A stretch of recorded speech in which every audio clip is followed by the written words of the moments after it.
दिल्ली के एक baby care centre में हुए हादसे की जांच जारी है। दिल्ली पुलिस की जांच में कई चौंकाने वाले खुलासे हुए हैं। जांच में खुलासा हुआ कि बेबी केयर हॉस्पिटल का लाइसेंस 31 मार्च 2024 को ही एक्सपायर हो चुका था।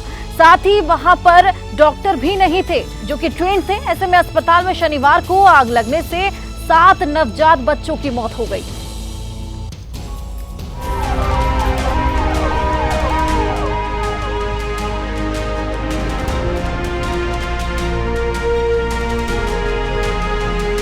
दिल्ली में नवजात बच्चों की दर्दनाक हादसे में मौत के 2 गुनहगार पुलिस की गिरफ्त में हैं।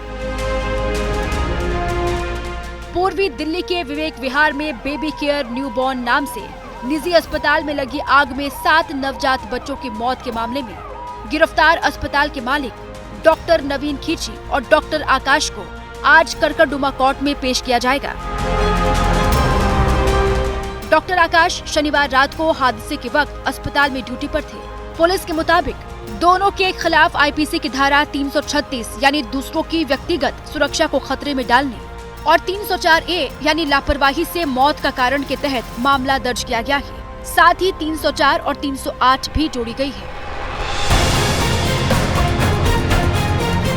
पुलिस अस्पताल के मालिक डॉक्टर नवीन से लगातार पूछताछ कर रही है और हर एंगल की तफ्तीश कर रही है ताकि ये पता चल सके कि किन किन नियमों की अनदेखी कर ये बेबी केयर अस्पताल चलाया जा रहा था।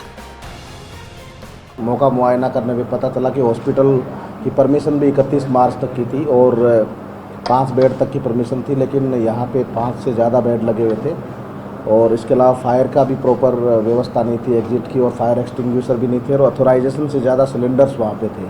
तो ये सब देखते हुए हमने धारा 304 और 308 आईपीसी उसमें ऐड करी और दोनों लोगों को अरेस्ट कर लिया। बताया जा रहा है कि बेबी केयर अस्पताल का लाइसेंस 2024 के बाद से रिन्यू नहीं करवाया गया था और फायर डिपार्टमेंट में भी इस अस्पताल का कोई रिकॉर्ड नहीं है।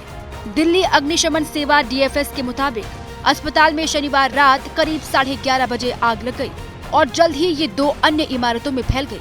आग पर काबू पाने के लिए दमकल की 16 गाड़ियों को लगाया गया। 2 मंजिला इमारत में रखे ऑक्सीजन सिलेंडर में विस्फोट हुआ जिससे आसपास की इमारतें क्षतिग्रस्त हो गयी।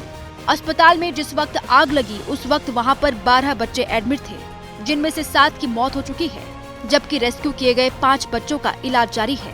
अस्पताल अग्निकांड में दिल्ली पुलिस की अब तक की जांच में कई चौंकाने वाले खुलासे हुए हैं। पुलिस के मुताबिक अब तक की जांच में सामने आया है कि baby care new born child hospital का लाइसेंस 31 मार्च 2024 को एक्सपायर हो चुका था। इतना ही नहीं, अस्पताल को 5 बेड का अस्पताल चलाने की परमिशन मिली थी, जबकि घटना के समय अस्पताल में 12 नवजात बच्चे भर्ती थे।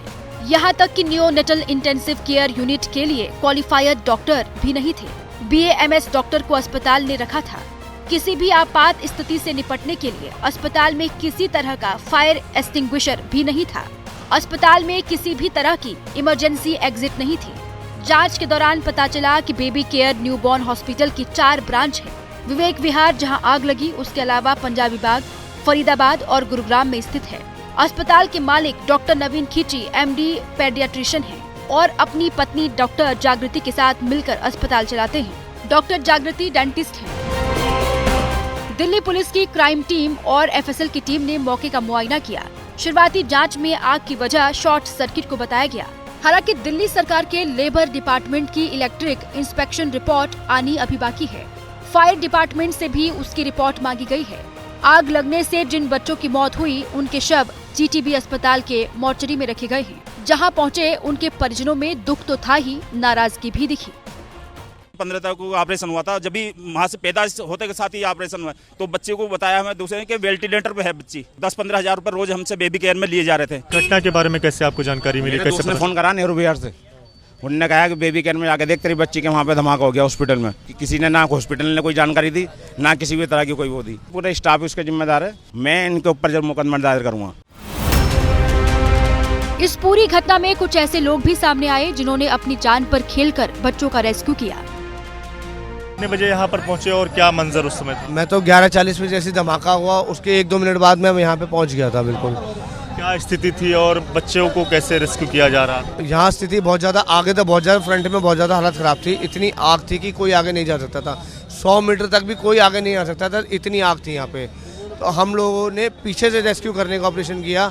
पीछे के कांच टूट चुके थे बिल्डिंग के फर्स्ट फ्लोर के, और नर्सिस हमें जब बैक साइड से आते हुए मिली थी तो नर्सिस हमें बताया कि 11 बच्चे हैं, आप उन्हें बचा लीजिए। तो हम बैक साइड से घुस के हमने बच्चों को निकाला है। इस पूरे मामले में एनसीपीसीआर ने भी संज्ञान लिया है और कड़ी कार्रवाई की बात कही है।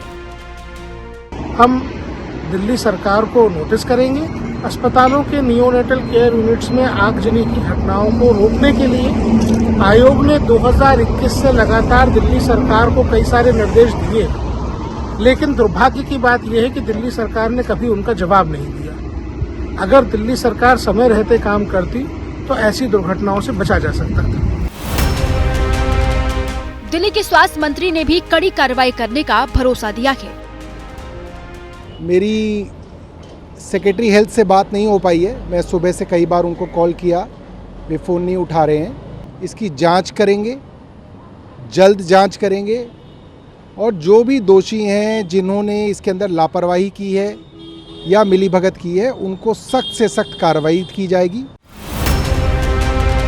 नॉर्थ ईस्ट दिल्ली से बीजेपी सांसद मनोज तिवारी ने भी दिल्ली के मुख्यमंत्री से अस्पतालों की हालत दुरुस्त करने की मांग की है। दिल्ली में लगातार आग लगने की घटना हो रही है। किसी अचानक कारण से आग लगना एक बात है, मगर मैं पिछले जब से सांसद हूँ कम से कम 20 भयावह आग देख चुका हूँ। जांच बैठती है, रिपोर्ट नहीं आती। मैं प्रार्थना करना चाहता हूँ मुख्यमंत्री अरविंद केजरीवाल से कि आप थोड़े दिन के लिए अगर आए हैं बाहर जेल से, क्या आप इसकी समीक्षा कर सकते हैं? ये एक लापरवाही है। प्रधानमंत्री मोदी ने हादसे में जान गंवाने वाले बच्चों के परिजनों को पीएम रिलीफ फंड से 2-2 लाख और घायलों को 50-50 हजार की सहायता राशि देने का ऐलान किया है।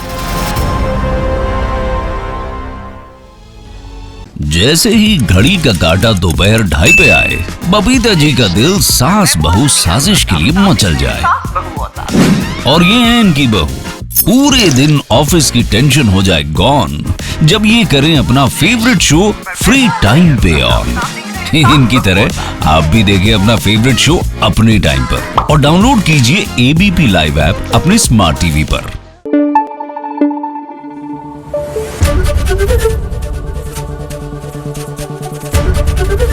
एबीपी न्यूज आपको रखे आगे।